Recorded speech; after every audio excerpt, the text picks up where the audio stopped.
بہت سے لوگ کہتے ہیں نا مردوں کو 2 شادیاں کرنے کی کیوں اجازت ہے، ایک سے زیادہ شادیاں کرنے کی کیوں اجازت ہے، ان کی تو بڑی موج ہے۔ لیکن یاد رکھیں کہ جو شخص ایک سے دوسری شادی کرتا ہے نا، اس کی سب موجیں ختم ہو جاتی ہیں۔ دنیا میں اگر بظاہر موج نظر بھی آتی ہے تو آخرت کے اعتبار سے سخت پکڑ کا اندیشہ بھی ہے، کیونکہ اس پل کو پار کرنا انتہائی مشکل کام ہے۔ بسا اوقات ایک بیوی کے تقاضے پورے کرنا مشکل ہوتا ہے، اس کی ضروریات، اس کے بچوں کو دیکھنا، تو 2 سے تو ذمہ داری دگنی ہو گئی، تو جان آسان کہاں ہوئی اور پھنس گئی۔ تو اللہ نے عورت کو اگر نہیں اجازت دی تو بڑا سکھ ہے اس میں۔ سوچیں، ایک شوہر کو خوش کرنا آسان نہیں، کہاں اگر 2 یا 4 شوہر ہوتے تو کس کس کی مانی جاتی۔ یہ ہنسنے کی بات نہیں ہے، تو رونے کی بات ہے اس کانسیپٹ پہ، کیونکہ بہت سی عورتیں یہ اعتراض کرتی ہیں یہ تو ظلم ہے، جینڈر ڈسکریمنیشن ہے، مردوں کے لیے تو 4 شادیاں ہیں اور عورتوں کو تو بس باندھ کے قید کر کے رکھ دیا گیا ہے۔ اسی قید میں آزادی ہے، اسی قید میں بھلائی اور خیر خواہی ہے۔ اگر پریکٹیکلی یہ رکاوٹ نہ ہوتی، اوروں کو روک کے نہ رکھا جاتا اور آزادی دے دی جاتی تو عورت کا قیمہ ہو جاتا۔ اگر ایک سے زیادتی ہو جاتی ہے تو معافی مانگنے میں، منانے میں دوسرے کو، روٹھے ہوئے کو اور نہ سمجھا کریں، آپس ہی کا معاملہ ہے۔ جیسے غصہ آ گیا نا، ایسے ہی صلح کرنے میں بھی دیر نہیں کرنی چاہیے۔ صلح کر لو، آپس میں اتفاق کر لو۔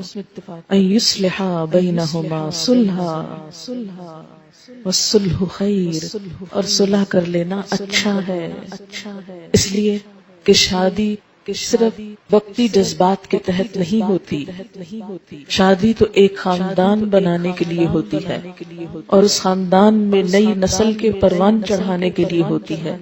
انسانیت کی تعمیر اور تربیت کے لیے گھر بنایا جاتا ہے، اس لیے انسانوں کی بھلائی، آئندہ نسلوں کی بھلائی اس میں ہے کہ آپس میں بنا کے رکھیں، ایک دوسرے کی عزت کریں، ایک دوسرے کا خیال کریں۔ یعنی نہ تو مرد چھوٹی چھوٹی بات پہ آپے سے باہر ہو، اور نہ عورت چھوٹی چھوٹی بات کو بہت محسوس کرے، وہ بھی اس کا مزاج سمجھنے کی کوشش کرے۔ والصلح خیر، اور صلح بہتر ہے۔ اور صلح کب ہوتی ہے؟ کہیں بھی جھگڑا جب ہوتا ہے تو صلح کے لیے کیا چاہیے ہوتا ہے؟ عاجزی چاہیے ہوتی ہے۔ یعنی شارٹ ٹرم بات یا ایک وقتی بات کو بہت بڑا ایشو نہیں بنا لینا چاہیے، ہمیشہ ایک وزن کر کے دیکھنا چاہیے کہ ایک طرف یہ ایک چھوٹا سا مسئلہ ہے اور دوسری طرف ایک بہت بڑی زندگی ہے دونوں کی۔ زندگی تو خیر اللہ کو پتا ہے، لیکن اگر زندہ رہے انسان تو ایک لمبی عمر ہوتی ہے، جو اگر دونوں ایک دوسرے سے کاٹ کے گزارے تو پہاڑ جتنی بن جاتی ہے، اور اگر صلح سے، اتفاق سے، محبت سے گزارے تو دونوں ایک دوسرے کی ضرورت ہیں، اسی میں فائدہ ہے، الگ ہونے میں فائدہ نہیں ہے۔ یہ صلح کی بات کیوں کی گئی؟ عورت کی طرف سے صلح کیا ہے کہ وہ کہے کہ اچھا تم مجھے طلاق نہ دو، میں تم سے پورے حقوق ڈیمانڈ نہیں کرتی، اور اسی طرح شوہر کی طرف سے کیا کہ وہ ظاہر میں جو حقوق دیے جا سکتے ہیں ان حقوق کو ادا کرتا رہے، مثلا نان نفقے کے بارے میں فرق نہ کرے، لیکن دل کے جذبات اس پر تو کسی سے بھی پوچھ نہیں، کیونکہ وہ انسان کے بس میں نہیں۔ تو اب قیامت کے دن ایک شوہر سے جب اس کی 2 بیویوں کے درمیان عدل کی بات ہوگی تو وہ ظاہری معاملات ہی میں ہوگی، جیسے کہ نبی صلی اللہ علیہ وسلم نے بھی فرمایا تھا، اللہم ھذا قسمتی، اے اللہ یہ میری تقسیم ہے۔ حالانکہ آپ کو اس سے مبرہ قرار دیا گیا تھا کہ اگر آپ نہ بھی عدل کریں تو آپ سے نہیں پوچھا جائے گا، لیکن اس کے باوجود آپ نے عدل کیا اور فرمایا ھذا قسمتی، یہ میری تقسیم ہے جو میں کر سکتا ہوں، فلا تلمنی فیما تملک، اللہ مجھے اس معاملے میں ملامت نہ کرنا، مت پوچھنا جس کا میں مالک نہیں ہوں، یعنی اپنے دل کے جذبات کا۔ فیما تملکو، ان کا تو مالک ہے، ولا املکو، اور میں مالک نہیں ہوں۔ روایات میں آتا کہ آپ صلی اللہ علیہ وسلم عصر کے بعد تمام ازواج مطہرات کے پاس جایا کرتے تھے، بخاری کی روایت ہے۔ اگرچہ رات گزارنے کی باری الگ الگ تھی، وہ باری تو مقرر ہے، لیکن دل کا تعلق سب سے برابر نہیں، اسی لیے اللہ اس کے بارے میں مواخذہ نہ کرنا، اس کے بارے میں نہ پکڑنا، اس کے بارے میں نہ پکڑنا۔ تو ایسے میں کیا ہے کہ ایک عورت شوہر سے پورے حقوق ڈیمانڈ نہ کرے کہ اسے قلبی محبت بھی اتنی ملے جتنی دوسری بیوی کو مل رہی ہے، اور کہے کہ اگر اتنی نہیں تو میں جا رہی ہوں، وہ چلی جائے، نقصان زیادہ ہے جانے میں بنسبت اس کے کہ وہ رہے اور پورے نہیں تو آدھے حقوق پر گزارا کر لے اور اصلاح ہوتی رہے۔ اور اس میں دراصل تو شوہر کو تلقین کی جا رہی ہے کہ وہ دوسری بیوی یا دوسری شادی کے شوق میں پہلی بیوی کو پوری طرح اگنور نہ کر دے، اس کے حقوق بھی اس کو دیتا رہے۔ اب آپ کہیں گے کہ وہ دوسری شادی کی کیوں، وہ نہ کرے؟ یہ کہا جانا چاہیے تھا کہ وہ دوسری طرف مائل ہی نہ ہو، دوسری طرف جائے ہی نہ۔ اب دیکھیں کہ بعض اوقات ایسا بھی ہوتا ہے کہ ایک عورت ذہنی توازن کھوئے ہوئے ہوتی ہے یا ایسی نفسیاتی مریض ہوتی کہ ہر وقت صرف شوہر کو ستاتی ہے، یا بعض اوقات بچے نہیں پیدا کر سکتی، یا کوئی اور ایسا سقم ہو سکتا ہے کہ جو اس شوہر کے قابل نہیں وہ عورت۔ اب آپ دیکھیں کہ آپ آنکھیں بند کر کے صرف عورت کو حق دلوانے پہ تلے ہوئے کہ ہر طرح کی قانونی جکڑ بندیوں کے ساتھ عورت کو تو پورا مل جائے۔ تو کبھی آپ نے سوچا کہ دوسری طرف اس مرد کا کیا قصور ہے؟ آخر اس کے بھی جذبات ہیں، اس کے بھی احساسات ہیں، اس کو بھی زندہ رہنا ہے۔ اب اگر ایک بیوی دماغی مریض ہے یا سیڈیٹیوز پر ہے اور وہ شوہر کے اس کو نہیں معلوم وہ کب آیا اور وہ کب گیا اور اس کی کیا ڈیمانڈ ہے یا کیا ضرورت ہے، تو ایسی صورت میں اگر ایک شوہر گھر میں داخل ہوتا ہے اور ایک بیمار عورت کو دیکھتا ہے اور باہر نکلتا ہے تو ایک بوجھل دل کے ساتھ، اور باہر کی دنیا میں رنگ رنگ کی عورتیں اس کو نظر آتی ہیں، وہ اپنا عزت، ایمان، نگاہ کچھ بھی بچا نہیں سکتا۔ تو اگر انصاف کی نظر سے دیکھا جائے تو ایسے میں ایک مرد کو اجازت ہونی چاہیے کہ وہ دوسرا نکاح کر لے۔ یہ ایک انصاف کا تقاضا ہے۔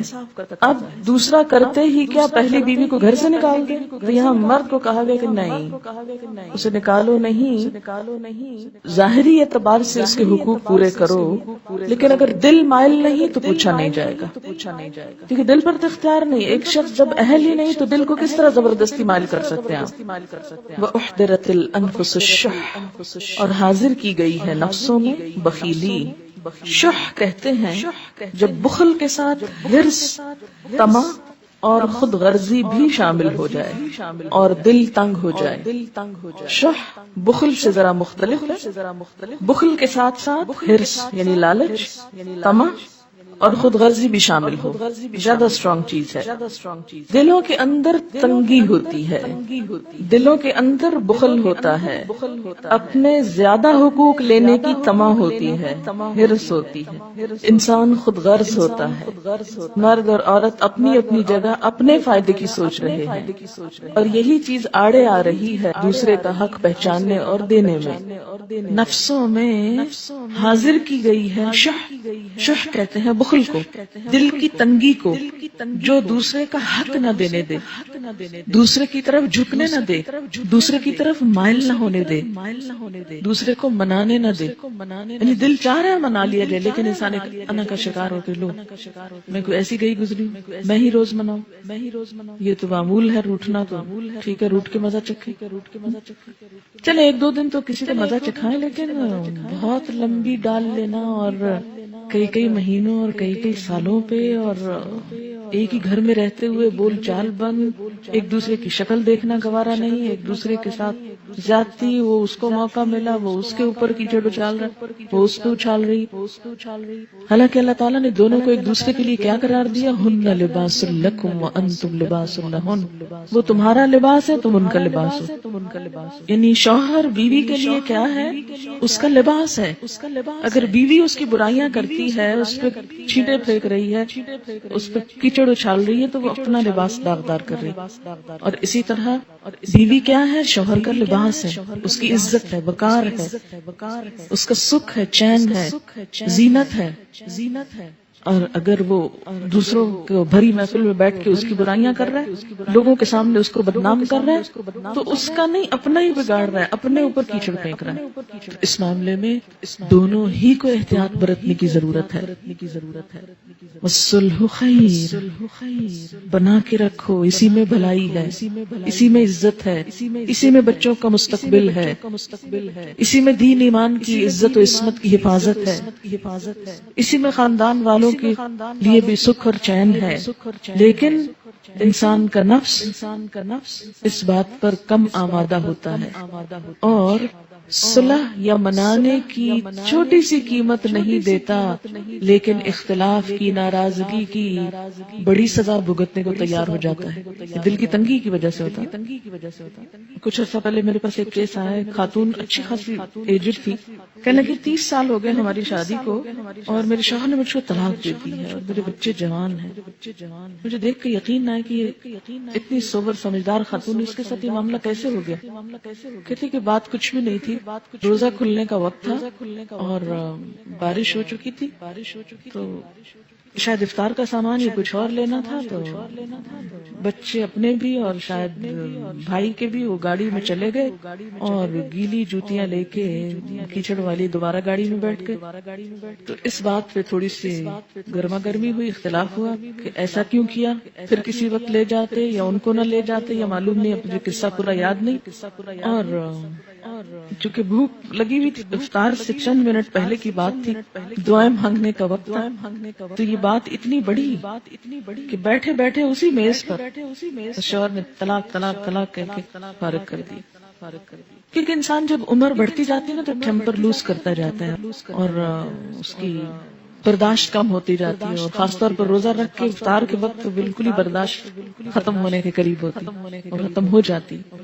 تو بسا اوقات چھوٹی چھوٹی باتیں جمع کر کے، اچھا بعض اوقات صرف غلط فہمیاں، بعض اوقات نکلتے نکلتے دفتر جا رہے، نکلتے نکلتے کچھ سخت بات کہہ کے چلے گئے، اچھا پیچھے سارا دن عورت روتی رہی، آج مجھے یہ کہہ دیا، یا گھر آئے چھوٹی موٹی انبن ہوئی، وہ گئے باہر، رات بھر گھر واپس نہیں آئے، اب ساری رات رو رہی ہے، جلد بازی جذباتیت ہے، چھوٹی چھوٹی باتیں مائنڈ کر جانا، اس کو بڑھا لینا اور اس کو غصہ کرنا، برتن توڑنا، دروازے پٹخانا، بچوں کو مارنا، یہ سب چیزیں کہاں سے جنم لیتی ہیں؟ یہ اس دل کی تنگی سے، اس جذباتیت سے۔ ایسے موقعوں پر کیا حکم دیا گیا؟ وَإِن تُحْسِنُوا وَتَتَّقُوا فَإِنَّ اللَّهَ كَانَ بِمَا تَعْمَلُونَ خَبِيرًا۔ اگر تم احسان سے پیش آؤ، خدا ترسی سے کام لو، اگر تم احسان سے پیش آؤ، خدا ترسی سے کام لو، تو یقین رکھو کہ اللہ تمہارے اس طرز عمل سے بے خبر نہ ہوگا۔